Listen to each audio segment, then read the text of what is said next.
Hello,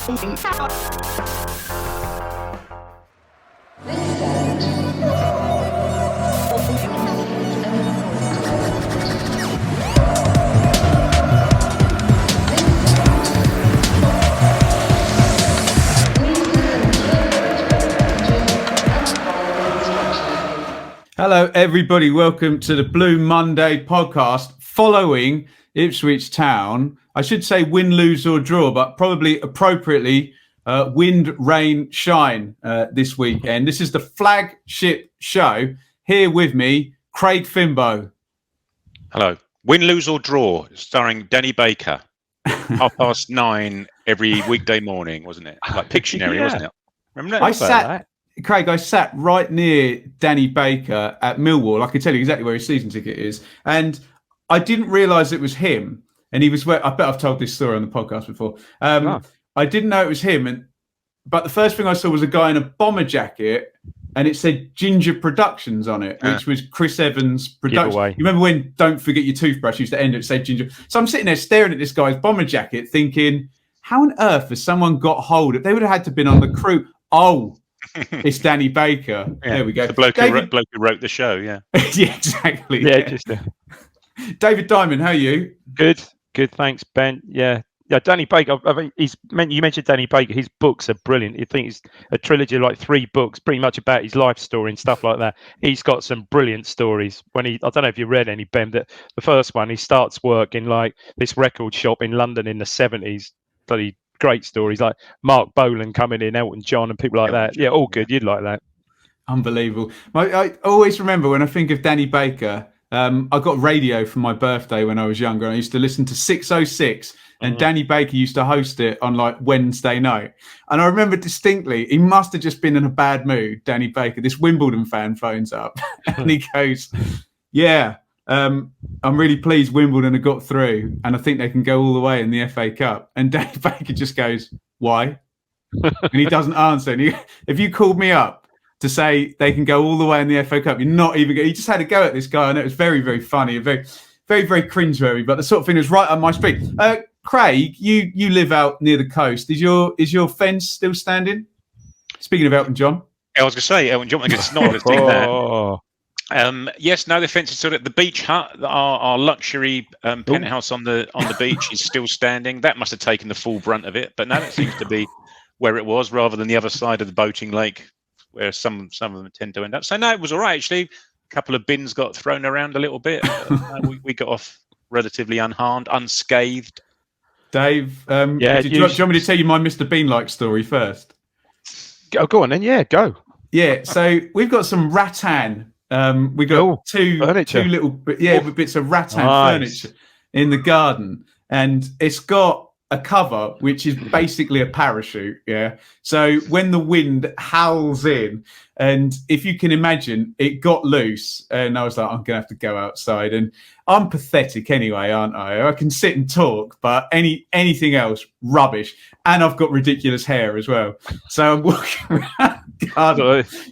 Yeah, exactly. I try to get the parachute cover thing and then I'm pulling it all into one. And then I put it down. And then, of course, all the cushions we hadn't put in the garage. So then I had to run in and out, get all the cushions in from all the rattan. So, yeah, I was affected.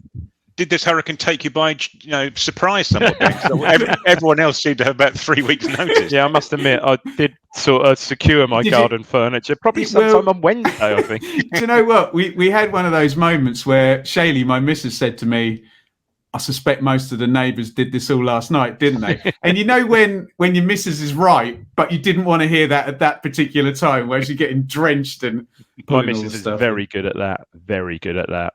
Oh, what, being wise after the event? Oh, yeah. Speciality. Hindsight. The Blue Monday podcast, being wise after the event since 2015. or not, as the case may be. Let's do some news, Craig. Not really much going on apart from high winds. And poor old Kyle Edwards has torn his quad. And I hate to say, Craig, my reference points for this is the wrestler Triple H. Have you heard of him? I have. Tore, I think, both of his quads, putting somebody through the announce desk. You know when they always trash the announce desk. And he continued with the bout as well. How could he? There's not much. How could he stand Seriously? up?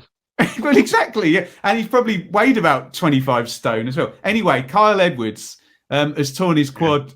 Craig, was there any chance of him sort of contributing between now and the end of the season prior to that injury? I don't know. He had a fleeting appearance, didn't he?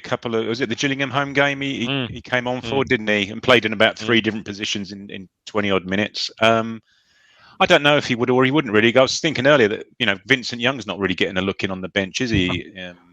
At all? He's not even appearing as one of the subs. So unlikely, I'd have thought, unless something untoward happened to Wes Burns. But even then, you've got Vincent Young and potentially Danassian as backup. So it's going to be interesting to see if he fits into this system going forward. If this is a system we stick with throughout pre-season and the summer and into next season, how he fits into it, I don't really know. Can he not play inside forward in this system, Craig? Well, I suppose it may depend on who is still here come the end of the summer transfer window. People like Selena, you would assume, if we're still in League One, might not be around. I don't know whether he currently gives you the numbers, does he, in terms of assists and goals that is those positions are heavily reliant on. What's your take, Dave? Yeah, it's kind of a shame because, as Craig said, he did make that fleeting sort of substitute appearance against Gillingham, and I think he'd been on the bench once or twice, also under McKenna. But yeah, it just hasn't really happened for him, has it? I know me and Craig saw him in a little cameo he had against Burton that first game, and he was unbelievable. We thought, oh my God, he's going to absolutely rip it up, and it just didn't quite work out for him. His final ball and one thing and another in certain games, and he didn't really contribute with any assists or any goals. So no doubt, as an extremely talented player there, and we've seen what the new coach has come in and doing. Well, we'll get on to one player in particular, I'm sure, in a minute, what he is doing with certain players that were very much out of the picture. So you'd have thought he's young, so you'd have thought again, work in progress, and under the new coach, would another player you'd hope would improve. Yeah, I just got the numbers up that Craig was asking about. So in terms of actual big headline stuff, no goals or assists. 0.7 key passes per game would be decent if it was closer to 1, wouldn't it? Where's dribbles on there? I can't say, carrying the ball or something like that. Yeah, I can't. Pace to burn. Absolutely. Oh, there you go. Yeah, successful dribbles is decent, and ground duels you'd imagine is good. But like you were saying, Dave, it's particularly with people like Burton, Selena around, it's a complete numbers game, isn't it? The sort of player that hopefully, and I'm very much, I know Craig was early season, very much the same with Harper as well. And I know we said last week he hadn't actually figured in the squad. I think he was on the bench for Crew last week. And you think, goodness me. But again, those two players, you would hope under McKenna, he sees something in them and will progress, with us, because they're both no doubt talented players. And just a quick one about being on the bench. And Dobra is not getting on the bench for Cole U at the moment, is he? I don't think. Oh my God! He wasn't. Really? Well, he wasn't yesterday. Wow. He's playing for their under 23s, I think, isn't he? Jeez. We got a message from Richard. I've got to do some pluggery here. So the ladies beat the Crawley Wasps. Before you forget.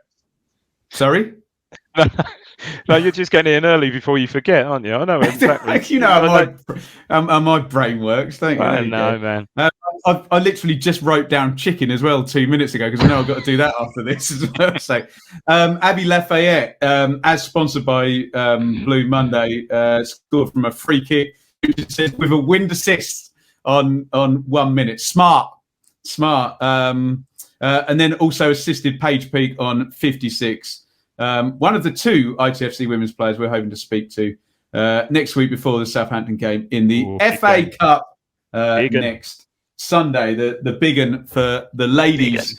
Right, we're going to get into this Burton business, but first of all, we all want to hear Mikey talk about favourite chicken, don't we? With wings more crisp than a James Norwood finish, ribs meatier than a Sam Morsey tackle, and chicken tastier than Wes Burns, favourite is Britain's tastiest chicken. And as a listener of the Blue Monday podcast, you can get 20% off by entering BM20 at the checkout. Order direct from their menu at chicken-ipswich.co.uk. They'll deliver anywhere within a 2.7 mile radius of the store. And if you're not quite as local as the Bond family, you can click and collect. The store is located just off Hadley Road. Favourite, Britain's tastiest chicken.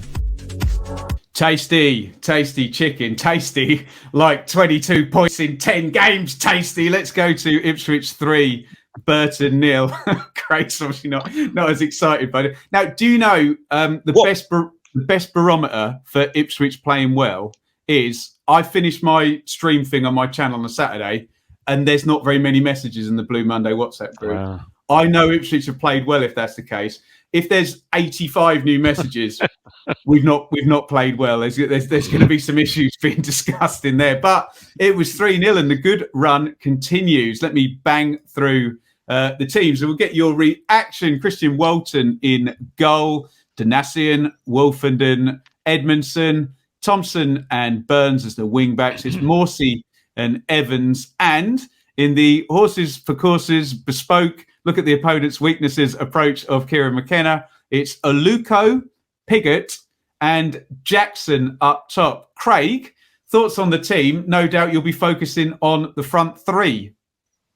Just a quick note on Evans returning. I think that I thought he played quite well yesterday. Him and Morsey have just got an understanding, haven't they? You can tell that they've played together umpteen times, hundreds of times potentially. Yep. They just complement each other. They know where each other's at. They ping the ball off of each other nicely in the middle of the park and stuff. And I think him coming back just allows Morsey to go a bit more freedom. And it's just what, again, like we're talking about the back 1, 2, 3, 4, 5, 6. I suppose it's now another couple of positions where you haven't got to worry about those either, have you? They're set in stone. You'd have thought.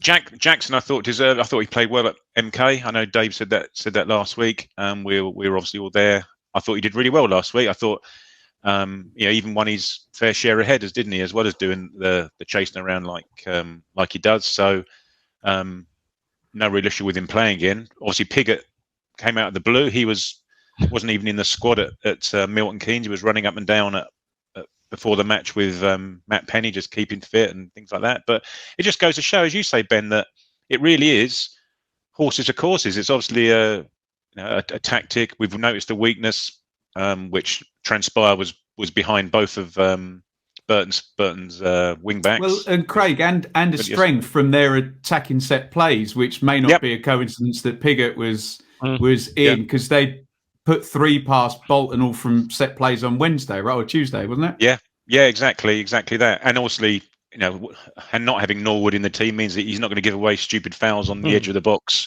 running around like a bull in a bloody china shop. But funnily enough, just before you go to Dave, McKenna was asked that actually by Brenner in the post-match interview, saying, "Oh, he's Kayden's got himself in your thoughts now. He's pretty much undroppable."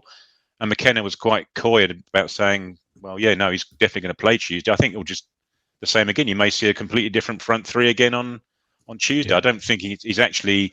He'll go by form. He'll, as you say, he'll have a position and he'll have a formation and a tactic in place for a specific scenario." What are your thoughts, Dave? Yeah, I think I agree. Well, it wouldn't surprise me at all if Bond started Tuesday. Having not started the last 2 games wouldn't surprise me. It's just great, isn't it? And clearly, Jackson is thriving. Post match, he's come out and said as much himself. He's absolutely thriving under McKenna, and just looks the player that he was at that start of the season when he played up front with Norwood a couple of seasons ago, when we thought, hello, we really got a player here. He's confident. His use of the ball yesterday was fantastic. A couple of assists, could have had at least another 1, maybe 2 even, fairly clear cut. Aluko in for Selena. I was big on that. I thought Selena, I was a bit disappointed. I don't know about what Craig thought. I was a bit disappointed with Selena last week. He just didn't. Obviously, a slightly different game, but he just didn't do enough for me last week, Selena. So I was pleased that Aluko and Pigott again. Good for Pigott. I mean, the lad just can't catch a break, though, can he? Goodness me, he just cannot catch a break. He just needs, he needs a goal. But I thought all-round game yesterday was from him again was perfectly, perfectly adequate. So, as we said, that the back 8 pretty much. When Evans is fit now, pretty much picks itself, which you can't say that about an Ipswich side for the last, Christ, how long, going back to, well, maybe even the playoff season. Even that, it was quite fluid, some positions, but yeah, it's great. And Well, what I take on it now is the general level consistency, which I certainly picked up last week against MK and certainly yesterday. Every player in the team is probably an 8 out of 10, 7, 8 out of 10, I would have thought, with a couple of people just above that. So it's, yeah, you could just see the difference, and it's a confidence thing, and it's seemingly a big togetherness within the squad as well. So happy days. It'll just be interesting to see when it. Sorry, but just we may come about it talk about in the questions later. Is what happens in the summer with regards to those front three? Does McKenna suddenly think, right, we got by with what we had because that's the squad that we had at the time. Now I want to play this way, and we'll get actual players to play in certain positions. You know, rather than having four completely different forwards, you'll have two forwards that do exactly the job that he wants to do. Yeah, 100%. Yeah. So Burton, like we mentioned, had a really good win in midweek, beating informed Bolton. Just I think they're 3 up by 18 minutes. They're drawn with Cambridge, where we drew as well, didn't we? At the weekend as well. So they picked up 4 points in the prior 2 games, and in the top half of the table. So we don't make this all about Ipswich. Garrett in goal, Hughes. Brayford, who's been around for about 100 years, Blake Tracy, Kokolo and Hamer wide, Powell, Shaughnessy, Maddox, Sadie and Ahadme up top for Burton, of course, managed by Dave, the king of the most powerful side foot shot in the history of football, Jimmy Floyd. Side foot venom. He had it all, didn't he? God, side foot venom. Speaking of powerful shots or not the most powerful shots, Craig, a very, very good start in this one. Would you like to take us through the opening goal? And how many seconds before that one went in? 50 odd, was it? I think. I think it's 42. Oh, was it? I think so. Yeah, so the game had barely started and it was a bit scrappy for the first 41 seconds, really. And I thought the goal came against the run of play.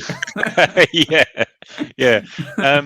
The ball sort of ends up on the touch. Oh, sorry, over near the dugouts, doesn't it? And Burns nabs the ball in front of the benches and releases Jackson. And I think is it Blake Tracy, the centre half? He's miles out of position. He's on the halfway line, where his other 2 centre halves are 30 yards further back, and there's just acres of space for Jackson. To be fair to Burns, he does well in releasing him relatively quickly, doesn't he? He wins the ball and passes it forward quick. Jackson carries the ball forward and then dribbles a left foot shot, bumbling towards the bottom corner, and it just somehow ends in the goal. It's you'd think that the goalkeeper had time just to sort of walk across and pick it up, let alone and dive and miss it. But no, fair play. It's one thing that we've been shouting out for a little while, is just to get a shot off, especially in the conditions as they were for the first half yesterday. Any sort of shot and bobble and skidding off the pitch, you don't know what's going to happen to it. But fair play to Jackson. He's got his shot away, and it was accurate rather than pace. It's quite an interesting interview. I know Dave just spoke about it there, his post-match interview, which is a really, really great interview on Suffolk afterwards. If people haven't heard it, use the listen again thing and have a little listen to that. It's a really great interview with him. And he said himself, it just goes to show that accuracy is better than power. It would appear. So yeah, got it in 1-0. And I think it was said post-match, it's ideal, isn't it? Because we've said time and time again how often we don't go into the league and then we start leading and we start moaning about teams wasting time and they're at it from the start. That just negates that from the off, doesn't it?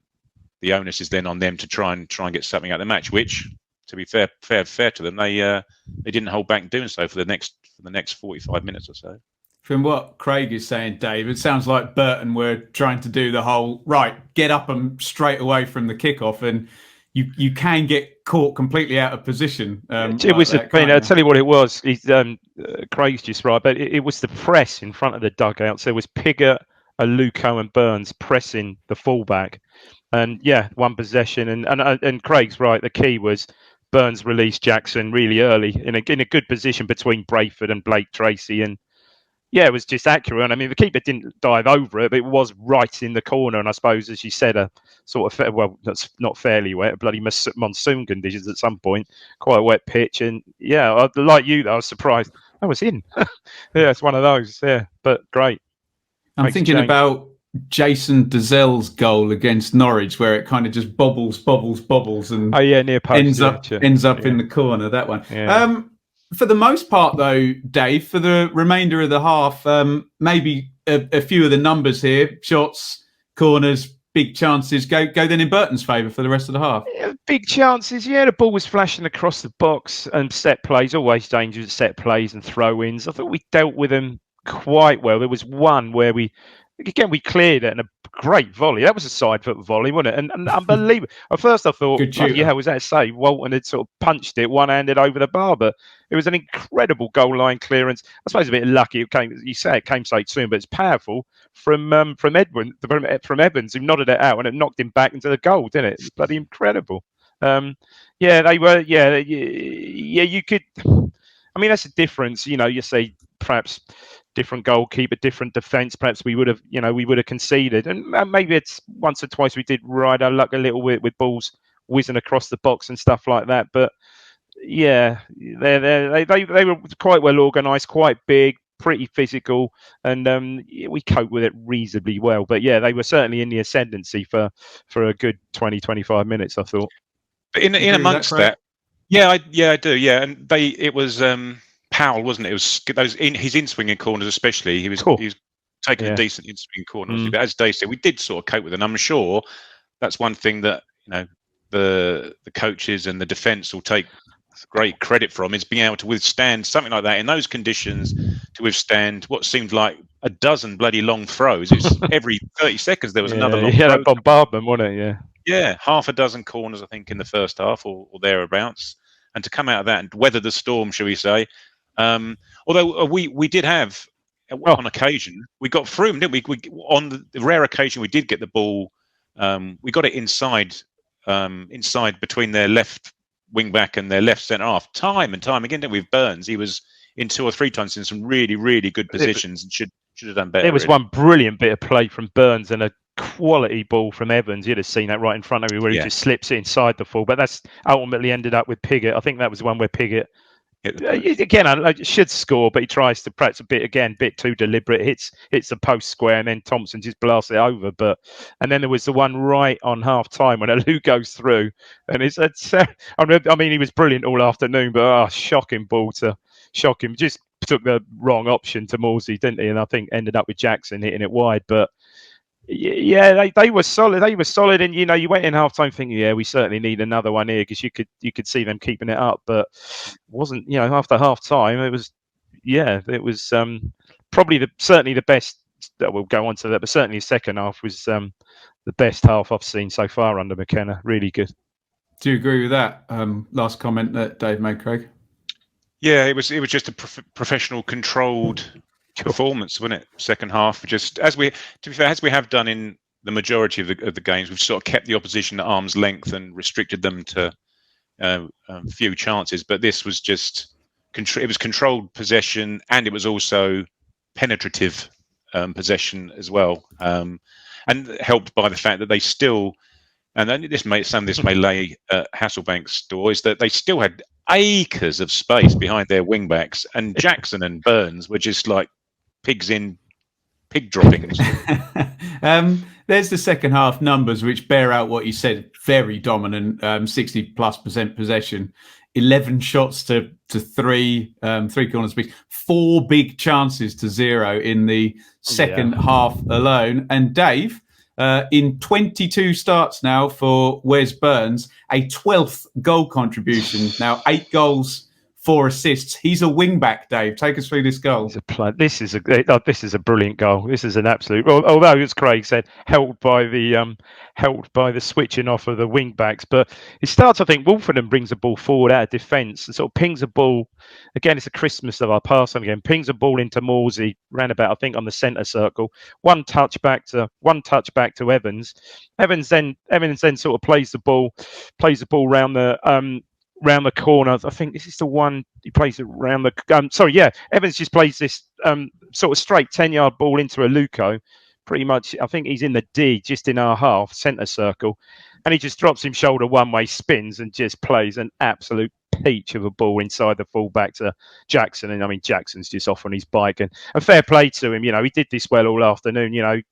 Carried the ball on, got the ball in good position. The key there is didn't just flash it across the box, got his head up, and not the cleanest finish by Burns, but for once got a bit lucky. Sort of volleys it into the ground, and it's quite comical because the keeper's pretty much expecting a full-blooded volley, and he sort of it's bounced over him, and it sort of just bounces in the net. But it's unbelievable, great move, great move. Had Burns shown Jackson's level of calmness in possession, we'd have had double, wouldn't we? There was amount of times Burns had the ball, and it was sort of as Burns was at the beginning of the season. He was a little bit 100-mile-an-hour crosses when there was no subtlety, and then he was whacking the ball across, and it was just not giving anyone a chance to get on the end of it. But to be fair to Jackson, he got his head up that time, and at least one other time. And just a quick one: when we score, and certainly when we score at the north stand end, I'm looking in that direction past the dugouts. And McKenna, after that goal, McKenna was so happy. He was punching the air. He was turning around and looking up at I presume the analysts up right near the press box and that, and shaking his fist and pointing to him and stuff like that. So it was obviously something that they've been looking out for and highlighted as being a potential weakness. It was a brilliant goal. I mean, the pass from Aluko was just ridiculous. Yeah, it's brilliant. And a third one's coming, Craig, in this dominant half. We're going to get Selina and Chaplin. God, look at that bench.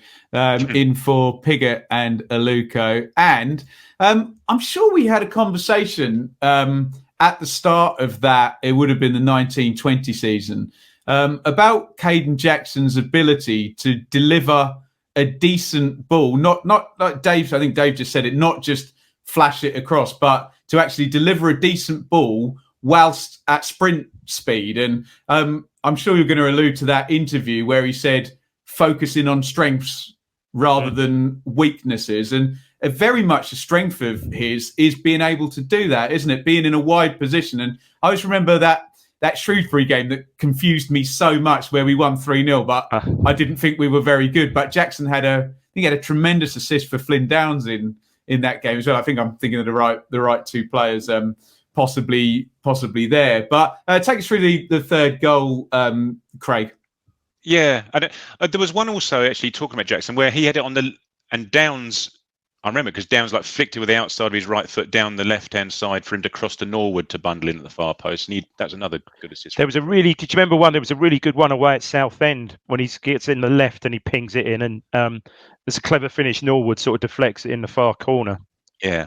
So no, as you say, Benny, it's something that he can do. And this, I like this goal because it started from a goal kick, didn't it? And it went to, but goal kicks sort of interchange between going obviously right or left to whichever centre half is wide. And Danassian's on the touchline when Wolfenden picks the ball up from Walton and goes out to Danassian, who lays it into Chaplin. It goes back to Danassian, who pushes it forward to Jackson in the air. And what Jackson does so well here is it's a cushioned header back to Burns on the halfway line. So it comes to him, and that's something you probably don't. We're talking about Jackson's strengths. That's probably not something you suspect he's particularly good at. Of all his strengths and weaknesses is, the control and the touch and things like that. But he just cushions his header back to Burns, and then as soon as he's done that, he's spun and he's off into the space that the acres that are behind their left wing back. Burns pushes it into their space, and then Jackson's off. And in the meantime, Selina's, as they're told to do, is come from the far post. From his position out wide, and again, so just a great cross, head up, sensible cross. He's probably got options to pull it back, but he fires it across 2 or 3 yards out, and it's a simple tap in for Selina. Really clever from Selina there. He's proper, almost like a centre forward movement. He sort of goes and then stops and then goes again and then goes to the far post. Isn't he? Yeah. He did well when he came on yesterday. I don't know if he had something to prove, but he buzzed around, didn't he? He was better than he was the week before. I was disappointed with him the week before, and I didn't have a bad game the week before. I just, some of the positions he got into, and he's done that a few times this season. Look, we know he's got pace and talent to spare at that level, for God's sake, but he frustrates me sometimes because he's capable of so much more. I think. Dave, there's a reason. there's a reason someone goes Man City, Swansea, and okay, we're right. That well, no, come on. I remember being at Luton for his debut, and the first couple of runs, and you know what it's like when you're a football fan. You're like, oh, hello, he can get that out of his feet and well, move, I remember the goal at QPR. Well, hello. Yeah, incredible. He's got it in his locker, as they say. Look, guys, we'll get into form and we'll get into league table and big picture during the questions. But Dave, do you just want to wrap up on this specific performance? Very well controlled, and once again, clean sheet and dominant against a team below us in the table. No, really good performance. Like I said, second half, I haven't, Craig, seen more of the away games than I have, but I thought it was easily the best I've seen under McKenna. And it's Craig's quite right. It was the control that we had. We didn't go gung ho. It's control, and you just look at the influence Morsey had. Sorry, I'm just being said. Say your little one. Yeah, sorry. Go on. You just look at the influence Morsey has on since he's been back. Last week at MK and yesterday, he's just such a factor in the midfield there, and it makes such a difference. And I think not conceding goals. I think that just comes obviously settled back 4-5 or whatever it is, but the goalkeeper just exudes confidence at the moment, doesn't he? And it just spreads right through the team. It's just a good, finally, a good feel good factor, and it's a talented squad of players, and I think they're finally all showing it. Do you want to just come in just on this game specifically, Craig, and then we'll get into the form in a bit? Yeah, in terms of how it sort of compares to what we've seen previously, it certainly is the best 45 minutes. I think we were pretty much in control at Doncaster, but crikey, Doncaster weren't really interested in doing anything when we were up there playing there. So I think in terms of the level of opposition, it seems to be that the teams that we're playing each week are sort of not in bad form themselves when we come around to playing them. Their current league position may belie their current form, if you see what I mean. So, as you said, they beat Bolton during the week, scored 3 goals against them, and we've pretty much kept them at arm's length, certainly for the second 45, and they haven't, wishing to go the boxing analogy again, they haven't laid a glove on us. 100%. Quite interesting what you said there about teams in form. How'd you gauge Cheltenham's form after yesterday? We're going to come on to. I'm sure we're about to talk about a certain Alfie May, aren't we? But we'll come on to that. Right. Let's go through this. So Rotherham and Wigan, the top two, drew on Friday night. MK Dons beat Sunderland, who had a terrible weekend because everybody else around them is going to win. Oxford hammered Charlton, so they're in 4th. Plymouth have won 4 on the bounce. They're going nowhere. They won 2-0 at Gillingham.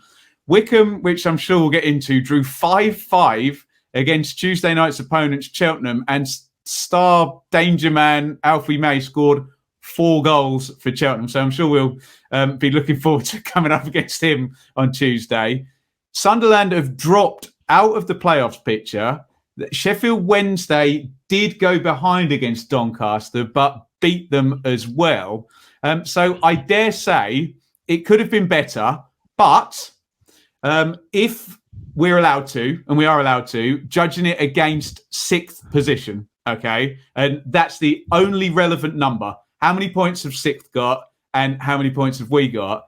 It has come down. I did do the projection because it was ridiculous. We did it 2 weeks ago. It was 82 points. It's 79, so it's still not exactly attainable without an incredibly good run. But so Oxford 4th, 56, Plymouth 5th, 56, Wickham 6th, 55, Sunderland 7th, 55, Sheffield Wednesday 8th, 55. So there's basically 1 point separating 4th place down to 8th place, and then we're tucked in 4 points behind. So let's come to you first, Dave.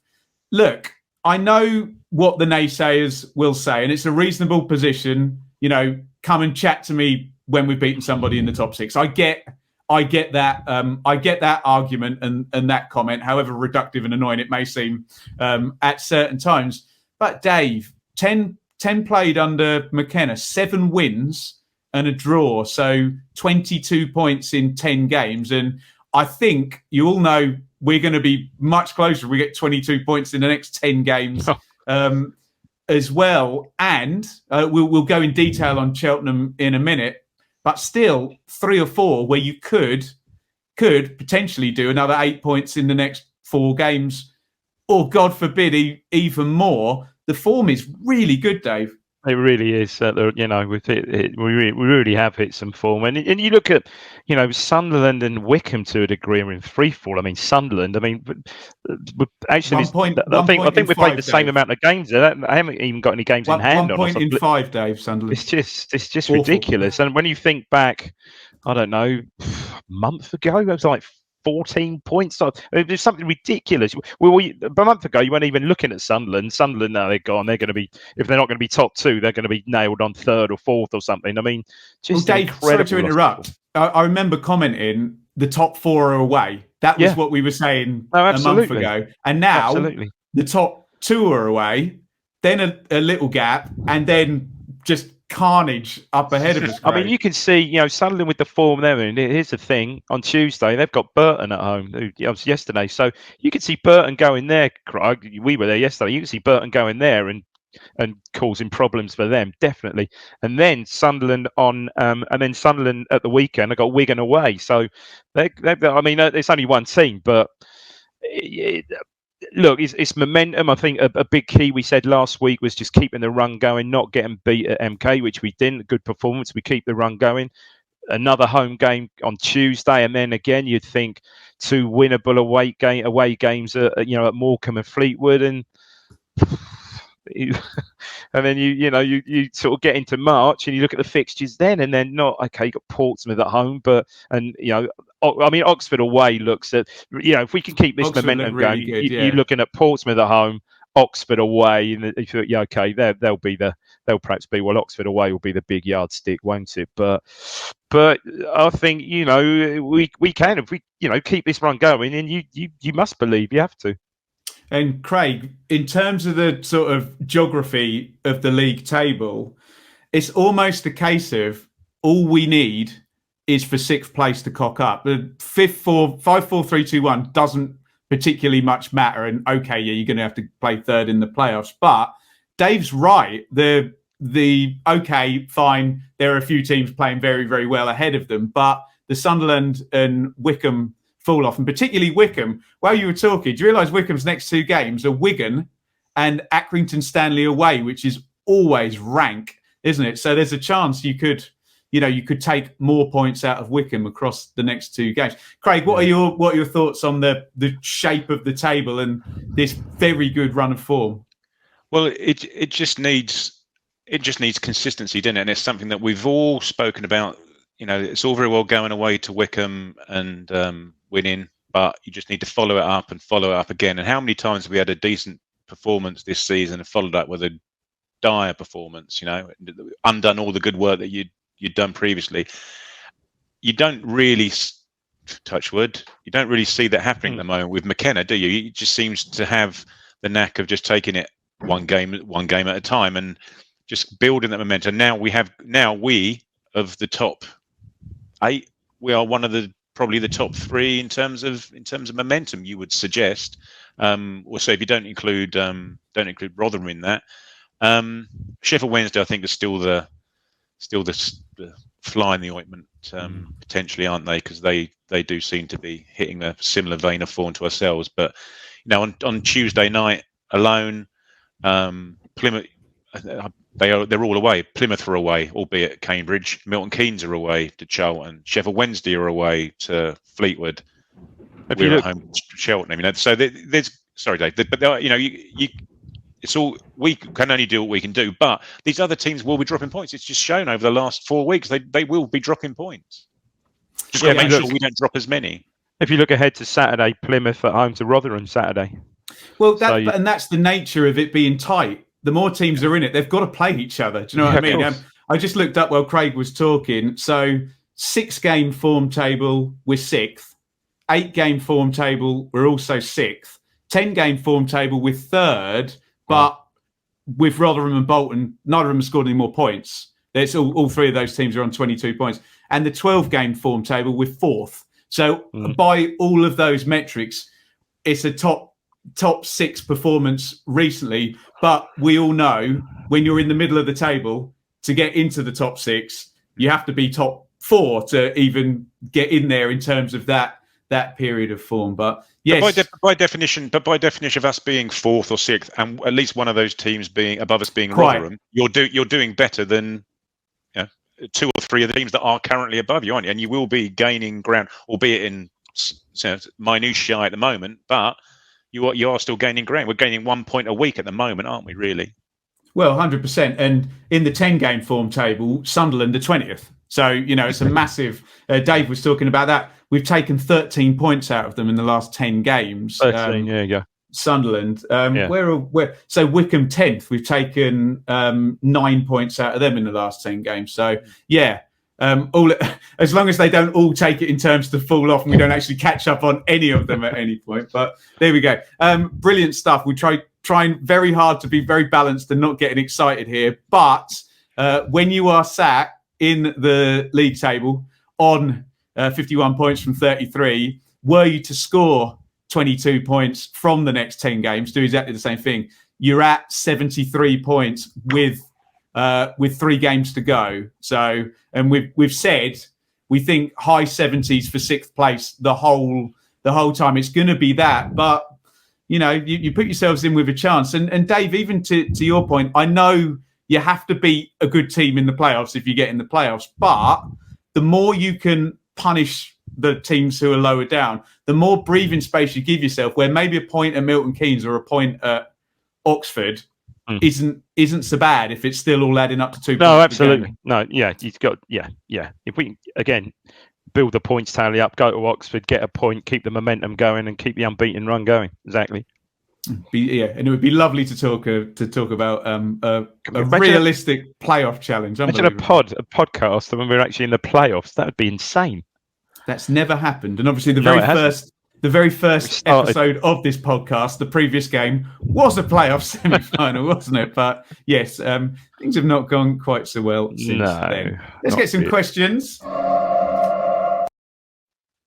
Right, I'm going to open up my phone. Fairly short answers, please, boys, but obviously give as much detail as you want because I want to try and get through as many as possible. Craig, this is John. Brilliant win performance yesterday.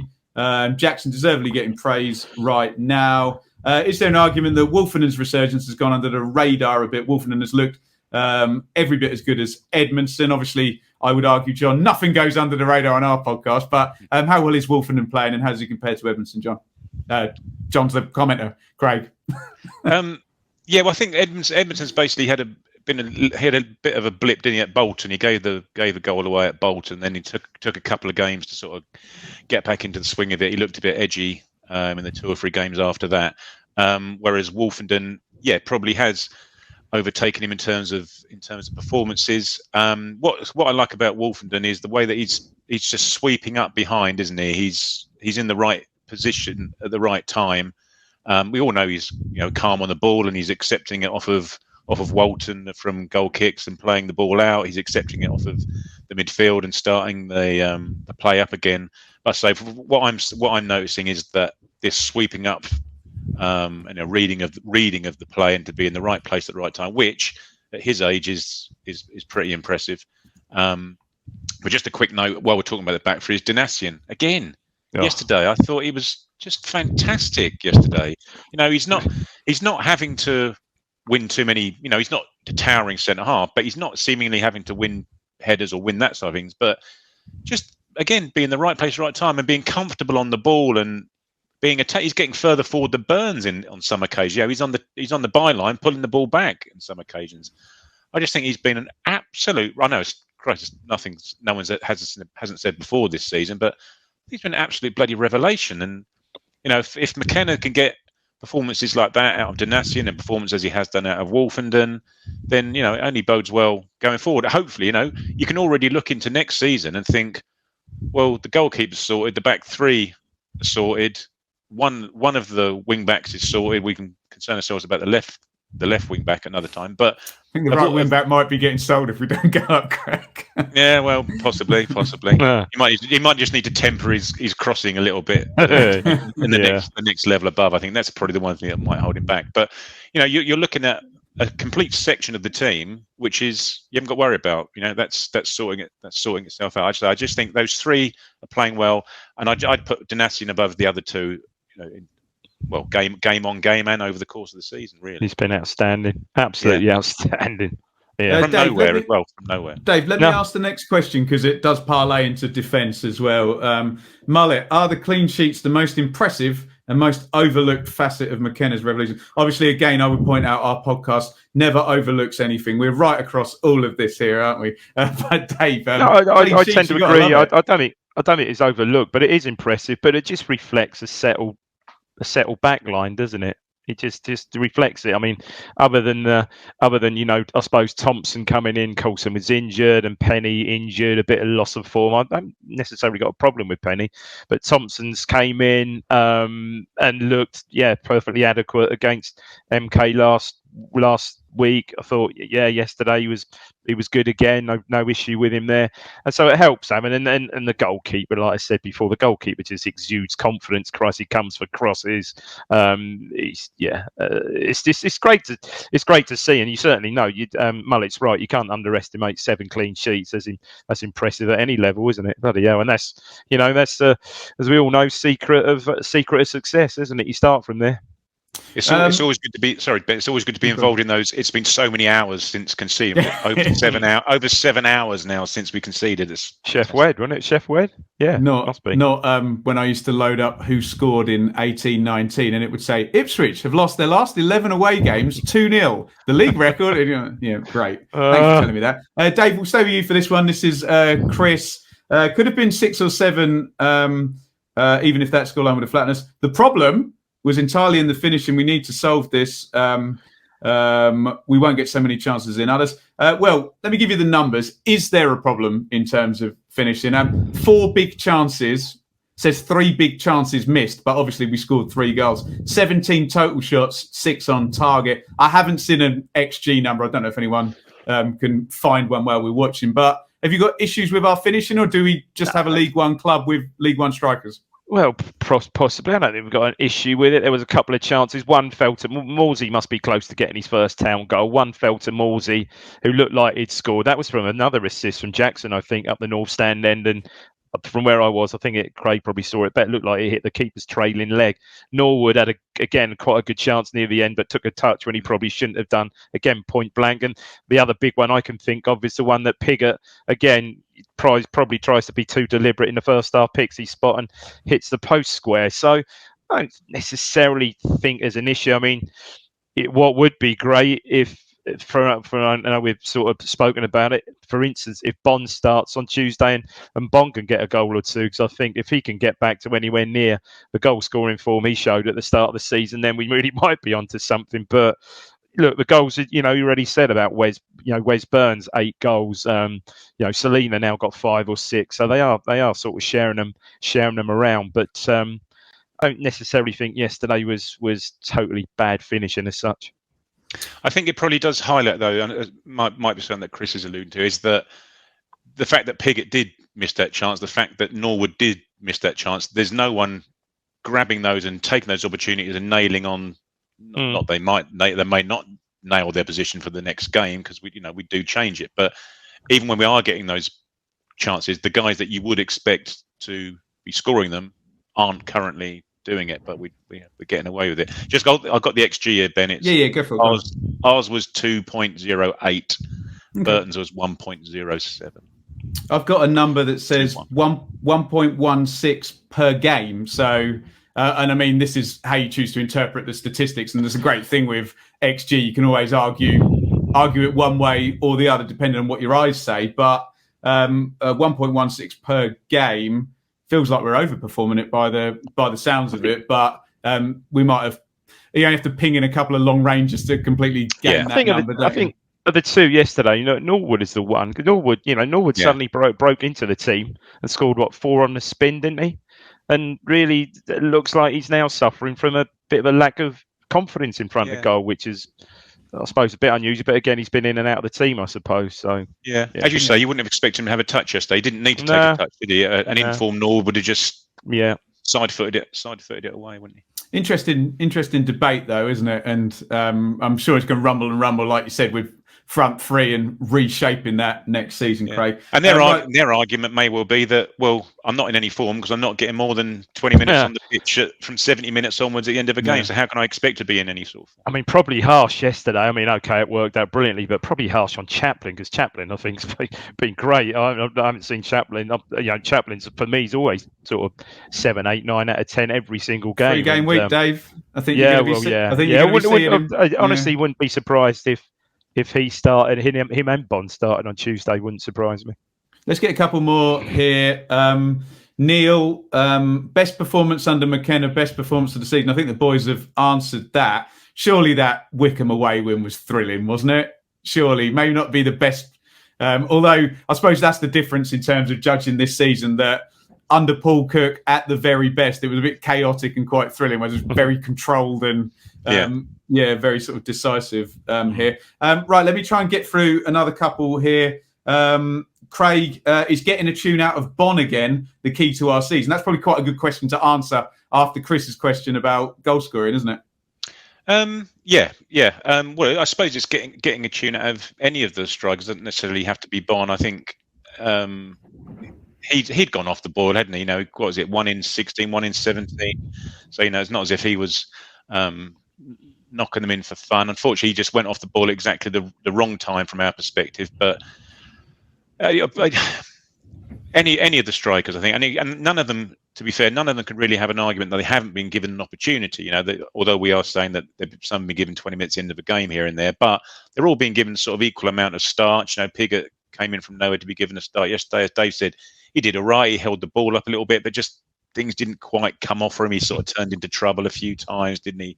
It may be a question, trying too hard, etc., etc. As long as just say Chaplin will score out of nothing, won't he? As long as Burns is scoring, and if Jackson can retain a little bit of the form that he seemingly stumbled into, then it might not be necessarily a Bond that we need to get back into form. But it'd be interesting to see. Fast forward to August, who the 4 strikers in the club will be.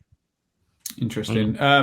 There's one here from Tony, which is more a comment, which I think we've dealt with about the bespoke approach. There's one from Alex, pretty much about strikers that you've just spoken to. This is Mark. David, are we glimpsing sunlight uplands?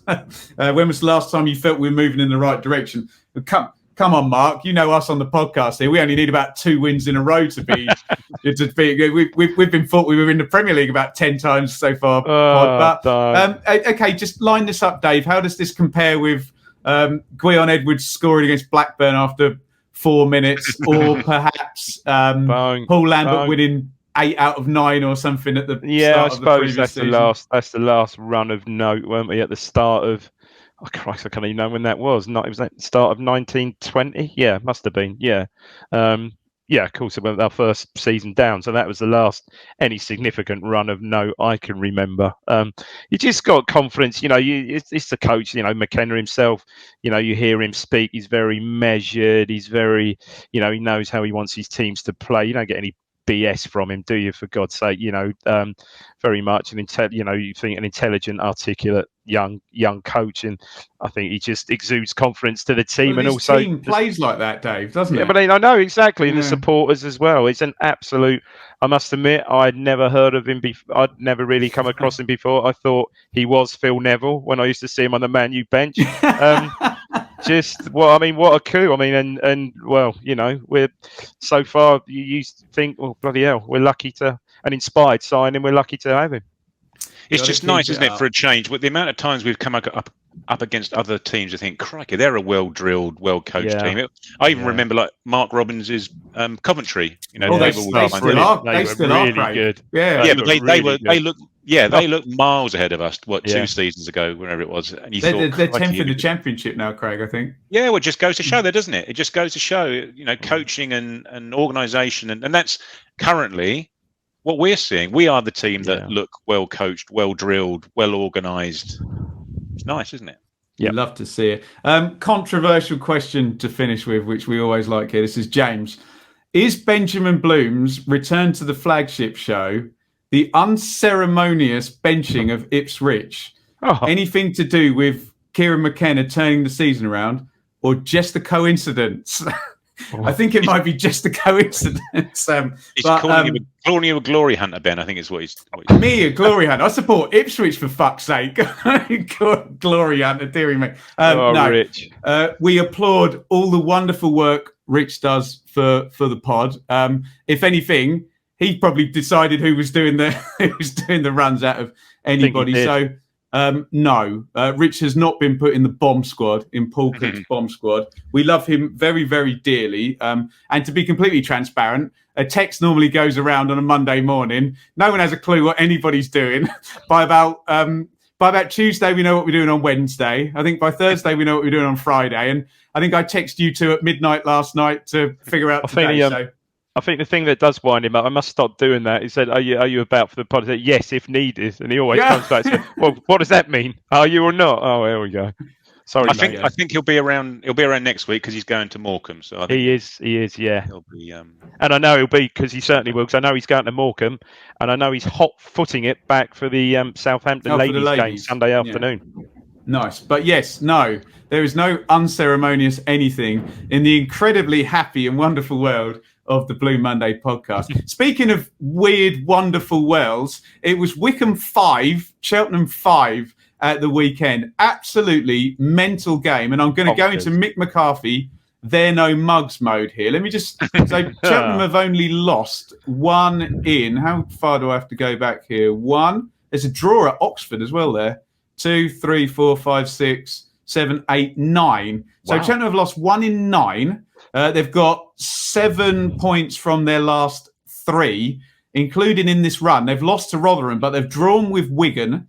They've beaten Sunderland, and they've just drawn with Wycombe 5-5. So we are very much in they are no mugs category. And we need to just bring up on the screen one Alfie May, take a bow, son.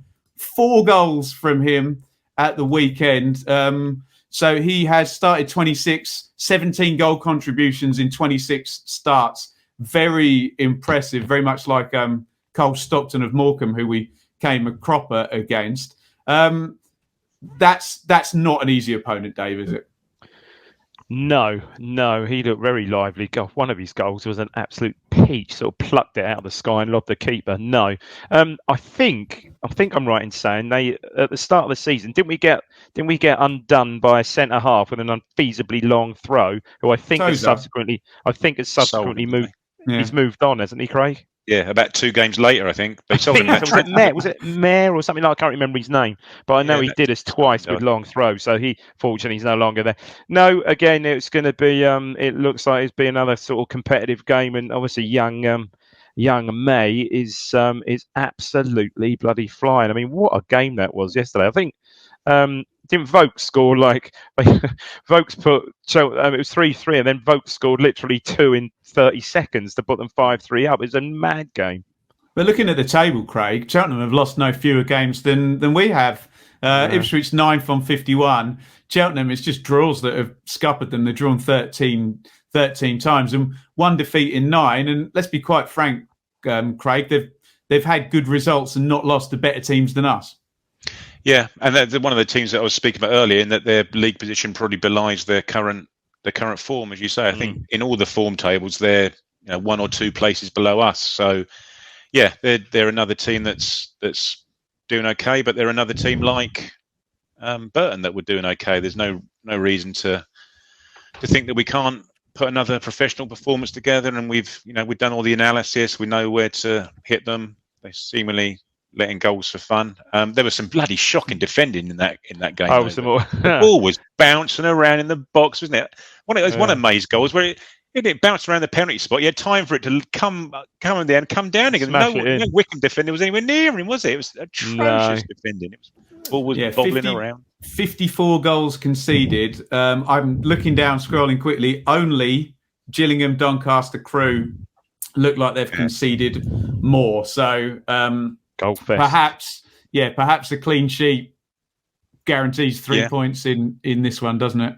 Yeah, and completely different front three again to make hay. There you go. Make hay. Well, the sun is shining. Thank you, everybody. This has been the Blue Monday podcast, a very, very upbeat podcast this week. That's what 7 wins in 10 games will do for you. So we're going to be back. I think we're going to be back post-game on Tuesday. But as with our conversation of 5 minutes ago, what that will look like, when it will be, and who will be hosting it is a thing I've just seen. I think it's Seb and Mikey Penty-Smith. Good value, that. I'd say. See, that's like just bringing Chaplin and and Bond back in, isn't it? You like that? Oh, and Mikey can tell us that his anniversary engagement story, can't he? We can. Yes, we did big him up very, very much so last week. Sydney Opera House steps, by the way. Oh, was that yours? Was it? Oh, we did. He's dropped that. He's dropped that in there for. Yeah, just drop that in there. Mine in the Garland car park can't compete with that at all. I did think that when you were telling that story last week. I wish I hadn't said anything now. I wish I'd been on. Yeah.